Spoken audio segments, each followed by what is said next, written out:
Baik, perkenalkan nama saya Alif Santoso. Kali ini saya akan menjelaskan VLSM pada studi kasus tugas PDN. Oke, jadi di sini tuh ada satu router dengan mau membagikan ke 4 segmen jaringan dengan IP address-nya itu 192.168.1.0/24, yang dimana setiap segmen itu memiliki kebutuhan yang berbeda-beda. Dari yang pertama, ruangan training itu 126 user, ruang operasional 62 user, ruang marketing 6 user, ruang admin 14 user. Karena kita menggunakan VLSM, jadi cara gampangnya itu gimana sih buat kita membagi-bagi segmen jaringan dengan VLSM? Pertama, kita harus mendata kebutuhan yang paling besar terlebih dahulu. Di sini bisa kita lihat kebutuhan yang paling banyak itu adalah 126 user, ya kan. Lalu yang kedua ada ruang operasional 62 user, lalu yang ketiga ruang admin, yang keempat ruang marketing dengan 6 user. Nah, dari 126 user ini kita cari prefix yang paling besar, yang paling mendekati dengan 126 user ini, yaitu /25. Kenapa /25? Karena /25 itu jumlah IP yang bisa digunakan itu 126. Kenapa 126? Padahal aslinya 128. Nah, 128 dikurangin 2. 2-nya itu untuk network dan broadcast. Clear? Untuk /25-nya. Lalu yang kebutuhan kedua yang mana? 62 user. Nah, /26 itu 64. Jadi kita gunakan untuk ruang operasional. Prefix 26 ini IP-nya adalah 64. Kurangin 2, 62 user. Mana pas ya? 62 user. Gitu. Nah, ini kenapa 1.128? Karena dari 1.0, kan /25 ini kan 128 ya. Jadi di 1.0 ditambah 0 ini tambah 128 ke 128 ini. Gitu. Jadi ini udah IP networknya.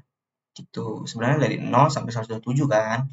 127 itu kan broadcast-nya. Lalu ini 128 udah ke segmen yang baru untuk ruang operasional. Nah, makanya ini udah masuk ke network ruang operasional. Lalu ini 128 126 itu kan 64. Tinggal 128 ditambah 64. Nah, jadilah 192. Dimana memang setelah ruang operasional kebanyak ketiga itu adalah ruang admin. Nah, ini 192 dari hasil dari 128 ditambah 64. Lalu karena ini ruang admin 14 user, maka saya gunakan /28 karena /28 mempunyai IP sebanyak 16. Nah, setelah itu karena 192 ditambah 16 karena ini /28, jadilah 208. Tuh, jadi akhir ini ruang marketing 6 user. Di akhir 208. Kenapa /29? Karena /29 itu memiliki IP sebanyak 8 user. Gitu. Nah, IP-IP ini sudah saya masukkan di router. Nah, ini jadi fast Ethernet yang 0/0 itu terhubung ke ruang admin, di mana ruang admin itu IP networknya 192. Jadi untuk IP gateway-nya saya gunakan 193, jadi IP pertama dari IP range. Terus saya masukkan ke salah satu PC-nya saja buat contoh. Ini 194, jadi IP range keduanya. Jadi 193 buat gateway-nya, 194 itu untuk user-nya, client. Oke, sekarang kita tes apakah sudah successful. Oke, sudah successful. Lalu Begitu juga dengan komputer-komputer yang lain. Ini kita coba. Ini tadi saya udah tambahin. Ini 210 karena di sini 209. 01 yang terhubung FA01 yang terhubung ke ruang marketing. Cuman karena ini ruang training dan ruang operasional terhubung dengan Ethernet pada router IDN Core ini, jadi karena router Ethernet port Ethernet ini bertipe seperti switch, jadi dia violet. Walaupun IP-nya tuh sudah sama dari 130 untuk kliennya 126, di sini 129, 126 di port Ethernet 1.1 terhubung. Nah, setelah melakukan VLSM, tuh, walaupun memiliki presi berbeda-beda, ini masih satu jaringan, gitu. Karena masih satu range di IP ini, IP pusat ini masih satu range. Nah, coba kita ping dari ruang admin ke ruang marketing.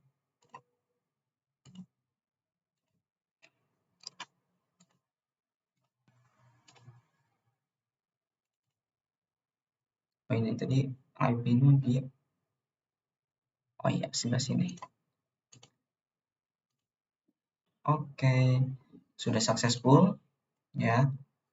Jadi sebenarnya VLSM ini untuk memaksimalkan penggunaan IP sih, jadi efisiensi karena jadi kita hanya perlu satu IP range ini dengan /24, tapi kita bisa menjangkau beberapa segmen-segmen jaringan ini karena sudah dibagi dengan teknik VLSM gitu. Jadi simpel ya caranya, tinggal kita urutin dari yang terbesar ke terkecil, lalu kita cari subnet max yang mendekati dengan bukan mendekati sih, kalau misalkan 126 besar ya cari yang lebih dari 126 tapi jangan terlalu jauh gitu. Kayak 126. Sebenarnya kan kalau misalkan dibilang melebihi bisa aja kayak 124, cuman karena kita nggak mau boros IP, kita pakai yang 125 gitu. Oke. Sekian, terima kasih. Wassalamualaikum warahmatullahi wabarakatuh.